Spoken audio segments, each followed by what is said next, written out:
A história do Êxodo. Praticamente todo mundo conhece pelo menos o básico, né? Um povo escravizado, um rei cruel, a fuga pelo deserto. Mas e se essa fuga for só a superfície? Hoje a gente vai mergulhar fundo para entender como essa narrativa é muito mais complexa e cheia de significado do que a gente imagina. A grande questão é exatamente essa. Será que a história se resume a uma libertação social, política? Ou tem algo muito maior acontecendo ali? Uma camada de significado que muitas vezes a gente deixa passar. Então, é super comum a gente olhar para o Êxodo e ver só isso. Uma história de emancipação. Um povo oprimido que se liberta do seu opressor. E isso não está errado, claro que não. Mas é só uma parte da história, a parte mais visível. É aqui que a coisa começa a ficar mais profunda. Porque, na narrativa bíblica, o Egito não era só um lugar geográfico. Era um sistema de poder político e, principalmente, espiritual. E o faraó, bom, ele não era apenas um rei. Ele era visto como um deus na terra. Então a libertação não era só uma fuga. Era um confronto direto de cosmovisões. O ponto central, então, é este. O Êxodo foi planejado para ser uma demonstração pública de poder. A ideia era mostrar de forma inequívoca que nenhuma autoridade, nem a política do faraó, nem a espiritual dos deuses egípcios, chegava perto do poder do Deus de Israel. E isso nos leva direto para as pragas. A gente tende a pensar nelas como castigos, né? Atos de força para convencer o faraó. Mas será que elas foram aleatórias? Ou existia uma lógica, um padrão por trás de cada uma delas? A resposta é que não foram nem um pouco aleatórias.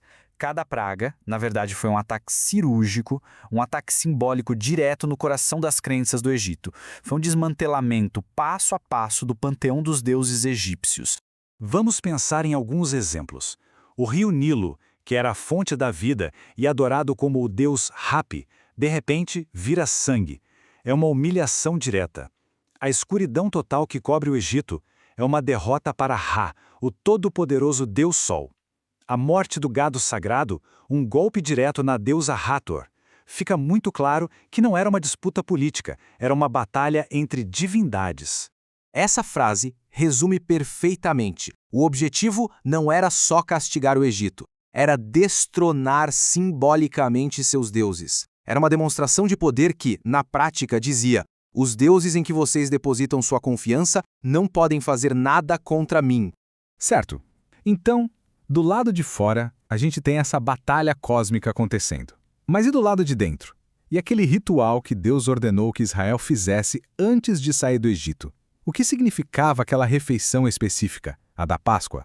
As instruções eram muito específicas. Não havia espaço para improviso. Tinha um método. Escolher um cordeiro perfeito, sem nenhum defeito, sacrificá-lo, usar o sangue dele como um sinal na porta de casa e, por fim, comer aquela refeição de um jeito particular, com pressa. Cada detalhe ali era carregado de significado. E é super importante entender isso. O sangue nos umbrais das portas não era um amuleto da sorte, uma superstição. Era uma declaração pública, um sinal de identidade. Era o mesmo que dizer: esta casa aqui pertence ao povo da aliança do Deus de Israel. Esta casa está sob a proteção dele.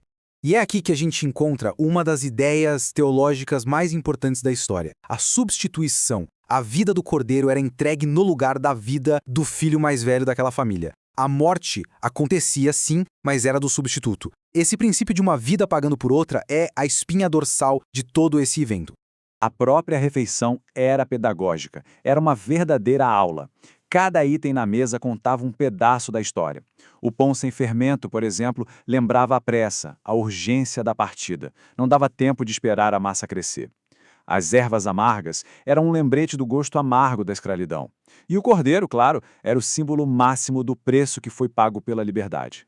E isso tudo nos leva ao grande clímax daquela noite no Egito. Porque um único ato divino, passando pela terra, acabou gerando dois destinos completamente opostos. É um paradoxo impressionante se a gente parar para pensar. Para o Egito, aquela noite significou julgamento, o colapso do seu poder, o fim de uma era. Para Israel, a mesmíssima noite significou salvação, o nascimento de uma nação, o começo de uma nova história como um povo livre. Esse momento se tornou a pedra fundamental da identidade de Israel. A partir daquela noite, eles não se viam mais como um bando de escravos. Eles se tornaram o povo que Deus resgatou com mão forte. Toda a história deles, dali para frente, seria interpretada através da lente desse resgate. E para ter certeza de que esse momento fundador jamais seria esquecido, Deus estabeleceu uma ordem. Essa refeição, esse ritual, teria que ser repetido uma vez por ano. Todo ano, sem exceção. E essa repetição anual não era só para cumprir uma tradição, não. Era um mecanismo de ensino poderosíssimo. Era a forma de garantir que a história da libertação não virasse só uma lenda distante, mas que se mantivesse viva, pulsante, relevante para cada nova geração. O ritual foi desenhado para provocar exatamente esta pergunta. As crianças, ao verem aqueles símbolos todos, aquelas ações, iriam naturalmente perguntar: pai, mãe, por que a gente faz isso?